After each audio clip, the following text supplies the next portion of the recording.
What is up, everyone? JD here. I hope you're all doing well today. Today I am bringing you a battle of the blades. So let me go ahead and bring out today's contenders. I'll talk a little bit about why I picked these two knives. We'll run through the specs and kind of give you my thoughts and impressions of these knives. So first up, we have Satu Dave's production variant from Best Tech of the Brass Brigade Grant Gripper. Who will it be going up against? Well, I was thinking this knife, so unique in design and very different from anything else on the market. Who has something like that I could throw out here to kind of run it down against each other? And of course, I had to come out with the Arcane's Design Abyss. I feel like these two have that unique look. Why not throw them down here and run down the specs and talk about these two knives? So let's go ahead and run through the blades first. The Grant Gripper has a 3.5 inch M390 hollow ground blade. The Abyss has a 3.5 inch M390 hollow ground blade. It is a compound grind because it does have a full grind out on the tip, but they both have hollow grinds. They both have titanium handles, with the Grant Gripper coming in at 5 inches, whereas the Abyss is coming in at 4.5 inches. So a little bit more handle length on the Grant Gripper. Overall length, you have 8 inches on the Abyss, 8.5 inches on the Gripper. Weight coming in at 5.7 ounces, the Grant Gripper. Coming in at 4.35 ounces, you have the Abyss. Now, you do have a Wharncliffe blade on the Grant Gripper. You do have a Tonto on the Abyss. Both are going to be great for utilities. You have the blade tip clearly almost running completely even through the blade. On the Tonto, you have the tip and the blade's coming completely flat.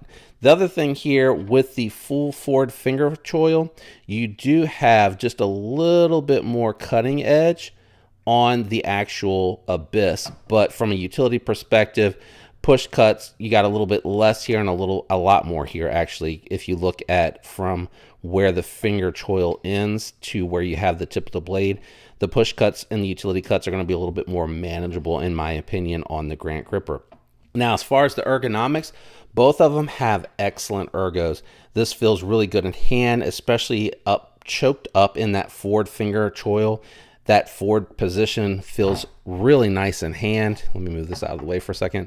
So I really do like the ergos on this knife. Thick, chunky, really nice. And actually, let me go ahead and just show you the difference between the thickness of these two knives. So outside of the pivot collar, because that is not, they're identical in thickness. So that is why I say I really like the both of these. I didn't know that this was going to work so well, but because it's completely longer, closer to the fingers, it actually rests in hand really nice and feels awesome in hand.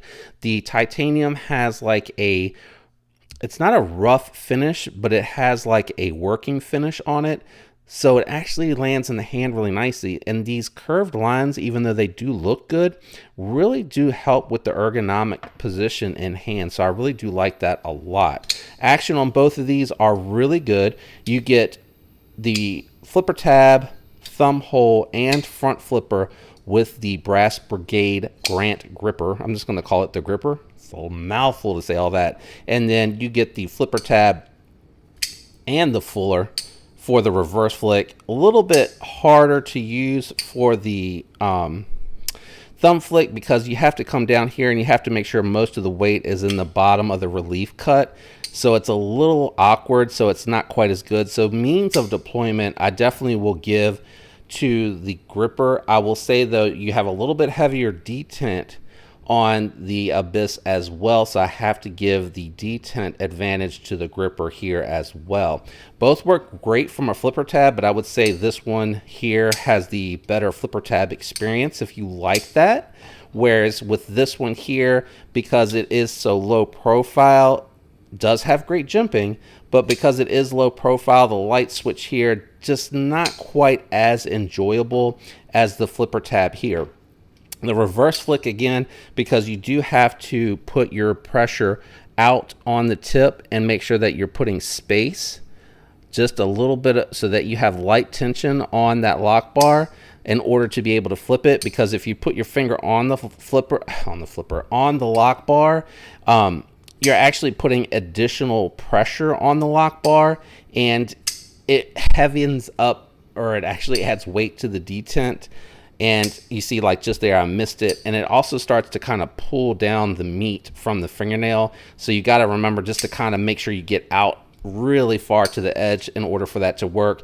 And if you wanted to do the reverse flick down here, you have to, again, have a good size small hand to get in here. But in order to get in, you see it just doesn't really work that well. I mean, no matter how I do it, I miss way too much. So for me, with larger hands, it's not as great. They're both very smooth hydraulic closed, but neither one of them are guillotine drop. Both of them are just a couple of shakes and it falls. But again, it's really smooth. It doesn't take a lot of effort for them to drop. Really nice.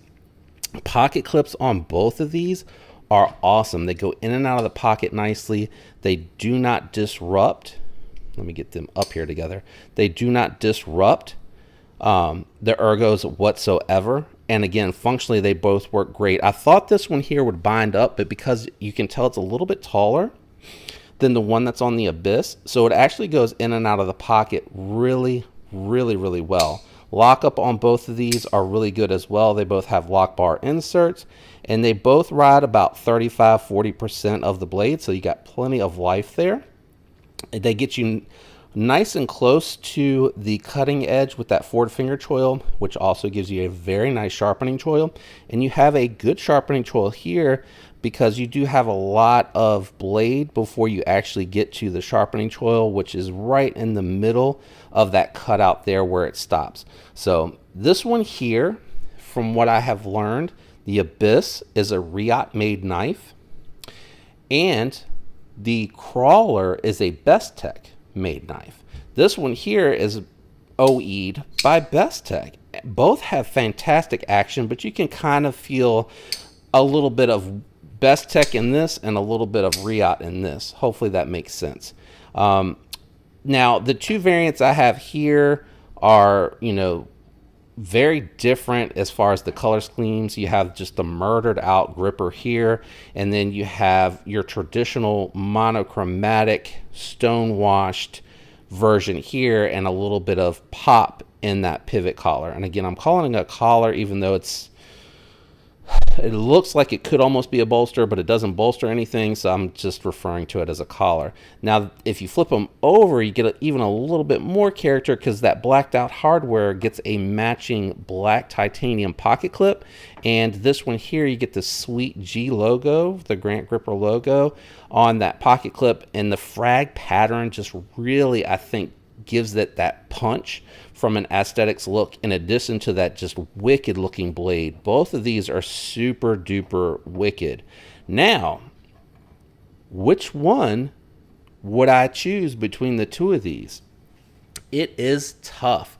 I've recently learned, even though I've stayed away from Tontos for the longest time, but thanks to the Umanzan and the Tonto on there, I've really come to appreciate how awesome they work from a utility perspective. You just have to take a little bit more time and a little bit of care when you go to sharpen those up. It is really not that bad once you get used to it. You're probably adding like an extra 15 minutes of work, give or take, depending on the steel.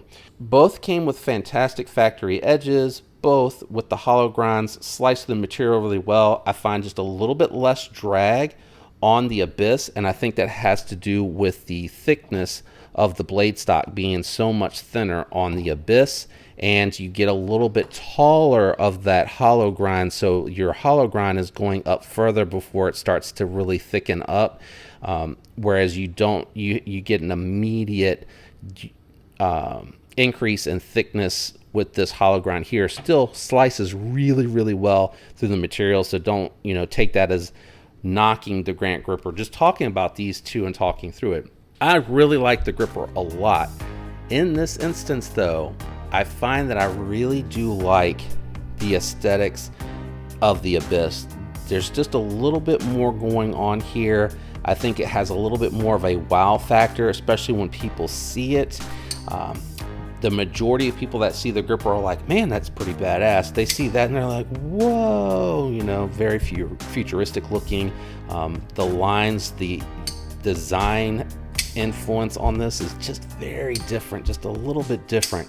I would say that the best tech layout for fidgeting, deployment, closing, like use, has the Edge, but just from the aesthetics, I like the Abyss just a little bit better. So I would go with the Abyss. If I was looking at these price points, that would be the one that I would go with in this instance.